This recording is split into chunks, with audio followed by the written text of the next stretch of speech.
आज़ादी की इस गुमनाम सीरीज में आप सभी का स्वागत है। हम बात कर रहे हैं भारत के उन महान सिपाहियों के बारे में जो इतिहास के पन्नों में खोए हुए हैं। ये कहानियाँ सिखाती है हमारे इतिहास के पन्नों में हमारे कैसे महान पुरुष हुए जो आज भी हमारे इतिहास के पन्नों में गायब है। आज की इस कहानी में हम बताएंगे बिहार की भूमि में जन्मे एक ऐसे महान पुरुष के बारे में जो इतिहास के पन्नों में अमर हो गए लेकिन कहानियों में अधूरे हैं। 1857 से पहले देश के अलग अलग कोने में अंग्रेजों के खिलाफ विद्रोह हुए और कई सेनानियों ने अंग्रेजों के खिलाफ गरजे। इन्हीं में से एक वो शूरवीर स्वतंत्रता सेनानी जिसे हमारे इतिहास की किताबों में जगह नहीं दी गई। वे स्वतंत्रता सेनानी थे तिलका मांझी। तिलका मांझी ने 18वीं सदी में अंग्रेजों की नाक में दम कर दिया था। तिलका ने आदिवासियों को एकजुट कर अंग्रेजों से अपनी जमीन वापस छीनने के लिए प्रेरित किया। कई सालों तक अंग्रेजों से लोहा लेने के बाद 1785 में तिलका को अंग्रेजों ने पकड़ लिया। 35 साल की उम्र में ये वीर शहीद हो गया। 1857 में मंगल पांडे की बैरकपुर में उठी हुंकार के साथ ही देश भर में क्रांति की आग फैल गई। 1857 को अंग्रेजों के खिलाफ पहला विद्रोह कहा जाता है। इतिहास की कई किताबों में ये फर्स्ट रिवॉल्व ऑफ इंडिपेंडेंस के नाम से दर्ज है। गौरतलब है कि इससे पहले भी देश के अलग अलग हिस्सों में क्रांति की ज्वाला भड़की भी और कई आज़ादी के मतवालों ने विद्रोह का बुगल बजाया था। दुखी की बात है कि इनके बारे में हम बहुत कम जानकारी मिलती है। ऐसे ही एक वीर सपूत थे तिलका मांझी।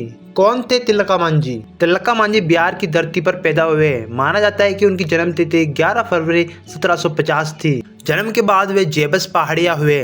वे सताल थे या पहाड़िया, इतिहासकारों में इस बात पर मतभेद है। उस दौर के ब्रिटिश रिकॉर्ड्स पलटने पर उसका नाम जेबर पहाड़िया ही मिलता है।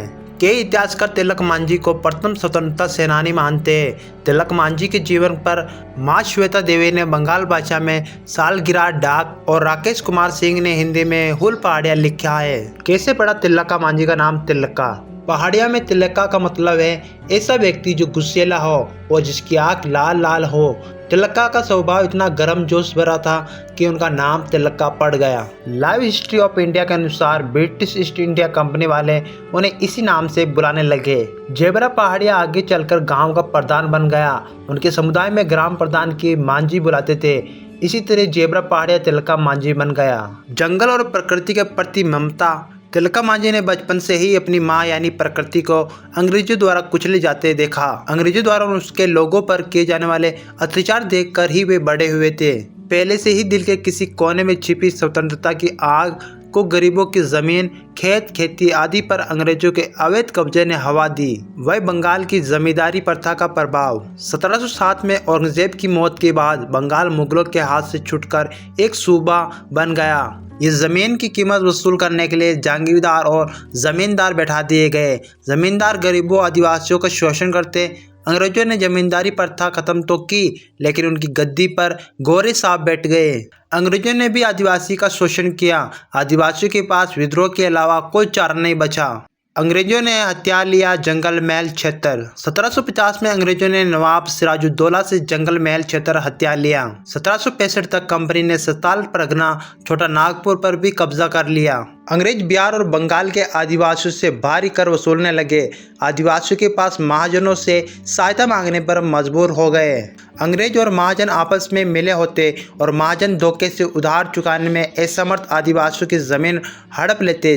तिलका मांझी का बचपन, युवावस्था ये सब देखते हुए बीता। तिलका मांझी ने लोगों को इकट्ठा कर प्रेरित करना शुरू किया। 1770 आते आते तिलका मांझी ने अंग्रेजों से लोहा लेने की पूरी तैयारी कर ली थी। वो लोगों को अंग्रेजों के आगे सिर ने झुकाने के लिए प्रेरित करते। उनके भाषण में जात पात की बेड़ू से निकलकर अंग्रेजों से अपना हक छीनने जैसी बातें होती। उस समय बंगाल में भीषण सूखा पड़ा। 1770 में बंगाल में भीषण सूखा पड़ा। सताल परगना पर भी इनका बुरा प्रभाव पड़ा। आदिवासियों को लगा कि टैक्स कम किया जाएगा लेकिन कंपनी सरकार ने टैक्स दोगुना कर दिया और जबरन वसूली भी शुरू कर दी। कंपनी अपना खजाना बढ़ती रही और लोगों की मदद नहीं की। लाखों लोग भूख की भेंट चढ़ गए। तिलक मांझी ने लूटा अंग्रेजों का खजाना। अंग्रेजों के खिलाफ लोगों की नफरत बढ़ रही थी। तिलक मांझी ने भागलपुर यानी बिहार में रखा खजाना लूट लिया। टैक्स और सूखे की मार झेल रहे गरीबों और आदिवासियों में मांझी ने लूटे हुए पैसे बांट दिए। लोगों में वे भी रॉबिन हुड जैसे ही मशहूर हो गए। पंजाब रेजिमेंट पर हमला। 28 वर्षीय तिलक मांझी के नेतृत्व में आदिवासियों ने 1778 में रामगढ़ कंटोनमेंट में तैनाती पंजाब रेजिमेंट पर हमला कर दिया। आदिवासियों की सेना के जोश के सामने कंपनी सरकार की बंदूक नहीं चल पाए। अंग्रेजों को कंटोनमेंट छोड़कर भागना पड़ा। धूर्त अंग्रेज क्लीवलैंड को किया गया तैनात। अंग्रेजों को अपनी बेइज्जती का बदला लेना था। तिलक मांझी और अन्य आदिवासियों से निपटने के लिए कंपनी सरकार ने अगस्त क्लीवलैंड को मुंगेर, भागलपुर और राजमहल जिलों का कलेक्टर ऑफ रेवेन्यू बनाकर भेजा। क्लीवलैंड ने 47 से बातचीत करने के लिए 47 हिंदी कहते 40 आदिवासी समुदाय ने क्लीवलैंड की सत्ता स्वीकार की। क्लीवलैंड की आदिवासियों को टैक्स में छूट, नौकरी जैसे लुभावने प्रावधान देता है। क्लीवलैंड ने आदिवासियों की एकता को तोड़ने के लिए उन्हें बेतौर सिपाही रखना भी शुरू कर दिया। तिलक मांझी को भी नौकरी का प्रस्ताव दिया गया। तिलक मांझी अंग्रेजों की असली चाल समझ गए और उन्होंने कोई भी प्रस्ताव स्वीकार नहीं किया।